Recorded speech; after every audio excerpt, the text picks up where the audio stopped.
신을 신발이 없네요. 슈와 슈거지 여러분들, 이번 영상은 각 브랜드의 평가입니다. 브랜드마다 추구하는 게 있는데 대중성, 전문성, 다양성, 트렌드, 그리고 가성비를 비교해 보겠습니다. 항상 고민입니다. 먼저 첫 번째는 대중성입니다. 쉽게 구할 수 있고 사람들이 싫어하지 않는 이미지를 가진 브랜드, 바로 나이키와 아디다스입니다. 나이키나 아디다스는 온라인, 오프라인 모두 쉽게 구할 수 있는 제품들입니다. 대중성이 강하다 보니까 남녀노소 할 것 없이 다들 좋아합니다. 특히 디자인 많이 보시고 어린 자녀들 보니 상당히 좋아합니다. 나이키 같은 경우는 입문자 또는 고수가 신기에는 괜찮은 신발들이 있습니다. 하지만 이런 슈퍼 트레이너 신발이 그다지 별로입니다. 나이키는 여전히 높은 힐 드롭을 선호하고 다양한 발볼 사이즈가 나오지 않습니다. 퍼포먼스 면에서도 요즘 나오는 이런 최고급 사양의 미솔을 레이싱 신발에는 사용하지만 데일리 하에는 쓰지 않기 때문에 이 부분도 조금 아쉽습니다. 그러나 무엇보다도 아울렛에서 쉽게 살 수 있는 것이 장점이자 단점입니다. 나이키는 정가 주고 사면 배가 아프다는 소리가 있죠. 무조건 반값은 기본적으로 먹고 들어가는 브랜드입니다. 이것이 양날의 검인데 나이키를 쉽게 사면 좋지만 정가 주고 사기에는 꺼리게 되는 브랜드입니다. 반면 아디다스도 비싼 길로 가고 있었지만 최근에 에버 SL 같은 이런 데일리 트레이너, 슈퍼 트레이너가 나오면서 이미지가 많이 변했습니다. SL2 같은 데일리 트레이너도 있지만 에버 SL이 참 출시됨으로써 다양한 부분에서 좋은 신발들이 나오고 있습니다. 하지만 여전히 발볼 넓은 와이드형은 전혀 나오지 않기 때문에 전문성은 살짝 떨어지고, 또한 웬만한 제품들은 아울렛에서 쉽게 구매할 수가 있기 때문에 정가를 주고 사기에는 조금 아쉬운 브랜드입니다. 신을 많은 신발이 없어요. 신을 많은 게. 다음은 다양성과 전문성을 가진 브랜드입니다. 아식스 그리고 뉴 발란스입니다. 이 브랜드들은 나이키, 아디다스랑 다르게 와이드, 엑스트라 와이드 이런 신발들이 나옵니다. 특히 이런 한국인, 동양인 같이 발볼이 넓은 사람들은 이런 신발들이 필요합니다. 뿐만 아니라 가hen의 안정화도 만들고 있습니다. 나이키나 아디다스는 안정화를 만들었지만 사실상 실패했고 인기가 없습니다.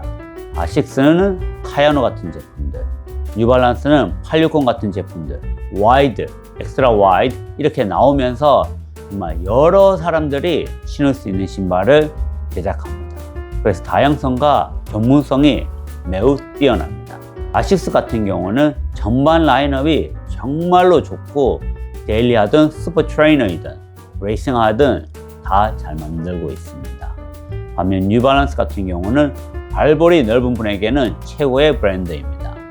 물론 일반 와이드, 엑스트라 와이드 다 나오지만 뉴발란스 신발들은 다른 브랜드보다 좀 더 넓습니다.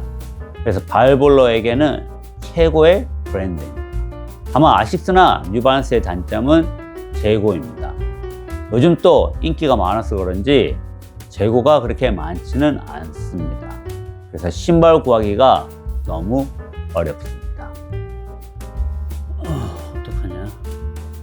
다음은 다양성은 조금 떨어지지만 전문성이 정말 좋은 브랜드, 바로 서콘이랑 브룩스입니다. 이 두 브랜드는 전문성이 상당히 뛰어난데 대중화 느낌은 정말 없으며 서코니의 포커스는 무조건 퍼포먼스입니다. 어떻게 해서든 신발에 가장 좋은 소재를 집어넣어서 정말 편하고 퍼포먼스를 올릴 수 있는, 부스트업을 할 수 있는 신발을 만들고 있습니다. 반면에 브룩스는 퍼포먼스보다는 편안하고 부상 방지용에 초점을 맞추고 있습니다. 그래서 발이 많이 불편하신 분은 이 브룩스 신발이 상당히 마음에 들지만 이 퍼포먼스를 원하는 경우는 서코니를 찾는 분이 많이 있습니다. 선호하는 방향은 다르지만 두 브랜드 다 전문성은 뛰어납니다. 대신 아식스나 뉴발란스에 비해서는 대중성은 떨어진다고 보시면 됩니다. 이 두 브랜드의 가장 큰 단점은 다름 아닌 디자인입니다. 오죽하면 신발 개발자가 디자인까지 다 하고 있다는 소문이 있습니다. 진짜 이쁘지는 않지만 러닝에 좀 더 빠지신 분들, 퍼포먼스 러닝을 추구하시는 분이나 부상 방지가 가장 큰 목적인 분에게는 서코니랑 브룩스만한 브랜드가 또 없습니다. 도대체 뭘 신으면 될까요? 다음은 대세 트렌드 브랜드입니다. 어떤 브랜드인지 아시겠죠? 바로 호카와 온입니다. 이 두 브랜드는 지금 가장 빠르게 성장하고 있는 브랜드입니다. 역사가 20년도 안 됐지만 이 성장세가 엄청나며 많은 분들이 주식을 사고 있습니다.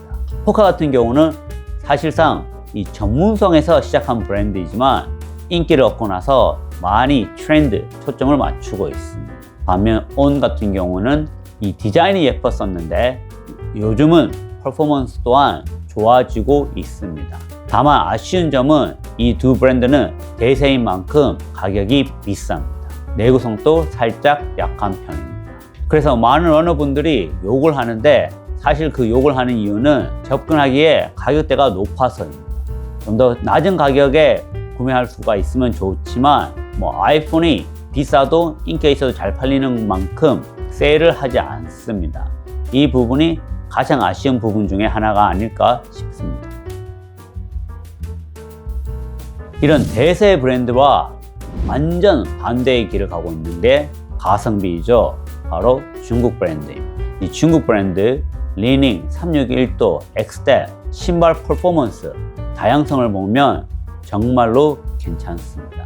아니 이 가격에 이런 신발이 나오는가 싶을 정도로 퍼포먼스가 좋습니다. 중국 신발을 한 번도 안 신어본 러너들은 많이 있지만 중국 신발을 하나만 신어본 러너는 없다고 보실 정도로 이 가성비와 퍼포먼스는 뛰어납니다. 다만 이 브랜드들은 가장 큰 단점이 바로 디자인입니다. 요즘은 많이 좋아졌다고 하지만 여전히 대중성, 트렌드에서는 멀기 때문에 접근하기가 쉽지 않습니다. 가성비를 정말 중요시하는 분에게는 정말 괜찮은 브랜드이지만 젊은 사람들, 여성분들 별로 좋아하지 않습니다. 선물용으로는 절대 추천하지 않는 브랜드가 바로 이 중국 브랜드입니다. 신을 신발이 없네요. 마지막으로 소개할 브랜드는 요즘 가장 성장하고 있는 브랜드 중에 하나이죠. 푸마입니다. 푸마 같은 경우는 최근에 퍼포먼스가 정말 좋아져서 뛰어난 신발을 만들고 있습니다. 뿐만 아니라 데일리하, 슈퍼 트레이너, 레이싱화 뿐만이 아니라 이제는 안정화까지도 좋은 신발을 만들고 있습니다. 최근에 나온 Forever Run 2 같은 경우 진짜 안정성까지 잘 잡은 좋은 신발입니다. 발볼 또한 상당히 넓게 나왔고 와이드형으로 나왔습니다. 하지만 여전히 대다수의 신발들은 와이드, 엑스트라 와이드가 나오지 않기 때문에 다양성 면에서는 아직까지 아식스나 뉴발란스 같은 신발보다는 조금 처져 있는 것 같습니다. 밑솔이 정말 잘 나오고 아웃솔이 참 잘 나왔기 때문에 계속 상승세를 보여주고 있는 브랜드입니다. 여러분은 러닝화 사실 때 어떤 것을 보시나요? 대중성을 보시나요? 전문성을 보시나요? 트렌드를 보시나요? 아님 가성비를 중요시하나요? 댓글 알려주시기 바랍니다. 자, 그럼 오늘 영상 여기까지입니다. 그럼 다음 시간에 뵙겠습니다. 나야 러닝할 때 전문성, 퍼포먼스 신으면 되고 일상용으로는 아무래도 트렌드지, 트렌드. 선물은 무조건 트렌드를 해줘야 돼. 그래야지 욕을 안 먹어.